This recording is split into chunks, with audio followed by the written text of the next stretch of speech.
नमस्कार मित्रों। आपके और हमारे टैक्स का पैसा संसद के सत्र को चलाने में खर्च होता है और बड़ा पैसा खर्च होता है। और इसलिए आपने सुना होगा कि पक्ष और विपक्ष अक्सर ये बात कहते हैं कि संसद का समय बर्बाद हो रहा है। कौन कर रहा है समय बर्बाद? सवाल यह है। एक सवाल और उठता है, मोदी जी का अपमान किसने किया? भारत के प्रधानमंत्री को किसने गाली दी? भारत के प्रधानमंत्री की जो प्रतिष्ठा है उसको किसने नुकसान पहुंचाया? इसलिए उठता है क्योंकि आज संसद की कार्यवाही के दौरान संसदीय कार्य मंत्री किरण रिजिजू ने मुख्य विपक्षी दल कांग्रेस से मांग की कि वो माफी मांगे। राज्यसभा के नेता सदन जेपी नड्डा, जो कि अभी भी भारतीय जनता पार्टी के राष्ट्रीय अध्यक्ष हैं, उन्होंने मांग की कि सोनिया गांधी माफी मांगे। तो आज का वीडियो इस बात पर कि प्रधानमंत्री को किसने कहा, क्या कहा, क्यों कहा और क्या उसको कहना चाहिए था, और अगर कहा गया तो क्या उसके लिए कांग्रेस पार्टी को माफी मांगनी चाहिए। सबसे पहले तो एक बात समझिए कि संसद के सत्र को चलाने की जिम्मेदारी किसकी है?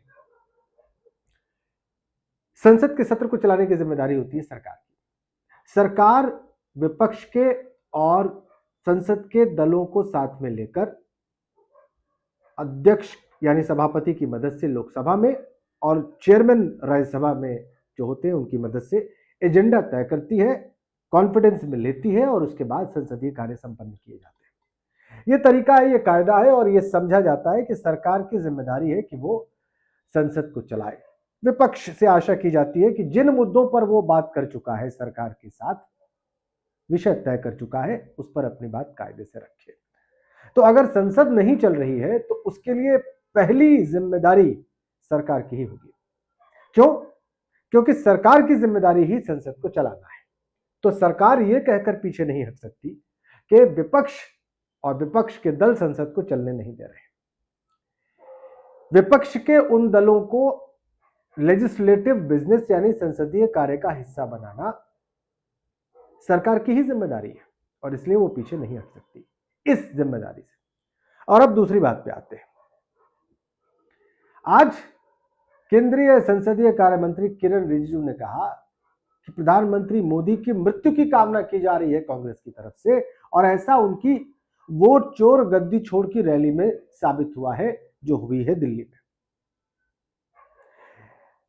इस पर प्रियंका गांधी ने उत्तर दिया कि किसी ने उस मंच से जिस पर तमाम कांग्रेस के बड़े नेता मौजूद थे, एक शब्द भी इस प्रकार का प्रधानमंत्री मोदी के लिए नहीं कहा।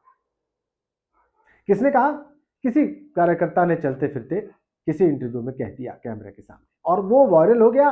और उसके बाद अब सत्ता पक्ष यानी कि Bharatiya Janata party lead NDA संसद में इस बात को उठा रहा है कि प्रधानमंत्री मोदी की मृत्यु की कामना की गई है कांग्रेस पार्टी के द्वारा, इसलिए उनको माफी मांगनी चाहिए और इसलिए इस पर सबसे ज्यादा जरूरी है माफी मांगना, सारे कामकाज रोककर।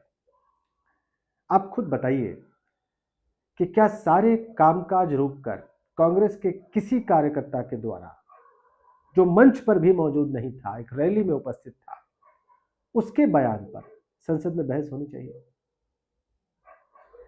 अगर उसने प्रधानमंत्री के बारे में कोई अपशब्द कहा है, कोई ऐसी बात कही है जो नाजायज है, जो अनैतिक है, जो गलत है, तो क्या उसके लिए संसद के भीतर, संसद के पटल पर लीडर ऑफ अपोजिशन लोकसभा में राहुल गांधी और लीडर ऑफ अपोजिशन राज्यसभा में मल्लिकार्जुन खड़गे, उनको माफी मांगनी चाहिए? जो बात संसद में हुई नहीं, जो बात संसद में मौजूद कांग्रेस के किसी नेता ने नहीं कही, उसके लिए संसद में क्यों माफी मांगी जाए? और उसके लिए हमारे और आपके टैक्स का धन और कीमती समय क्यों बर्बाद किया जाए? सवाल यह भी है कि क्या ऐसा डिमांड करके सरकार प्रदूषण, बेरोजगारी, महंगाई, गिरता रुपया, विदेश नीति और तमाम जरूरी मुद्दों से भाग रही है? बच रही है चर्चा से? और इस सवाल का जवाब हां में क्यों ना माना जाए अगर जरूरी मुद्दों पर संसद के भीतर चर्चा नहीं हो रही है? इस बात को आप भी सोचिए, इस बात को हम सबको सोचना होगा और इस बात को बड़ी गंभीरता से, जिम्मेदारी के साथ, कारणों और तर्कों के साथ सोचना होगा। कौन है जो संसद का कीमती वक्त बर्बाद कर रहा है? मैं फिर से सवाल दोहरा दूं, इस पर आप भी सोचेंगे। कौन है जो सरकार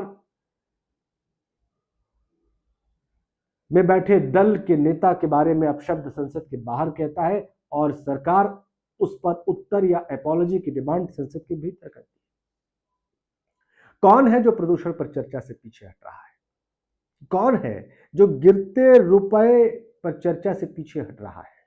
कौन है जो आईएमएफ के द्वारा भारत को जो रेटिंग दी गई है, जिसमें कम विश्वसनीयता बताई गई है सरकारी आंकड़ों की, उस पर चर्चा से पीछे हट रहा है?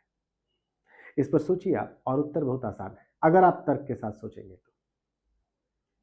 और तर्क के साथ सोचना इस वक्त हर भारतवासी की आवश्यकता है, जरूरत है। क्यों?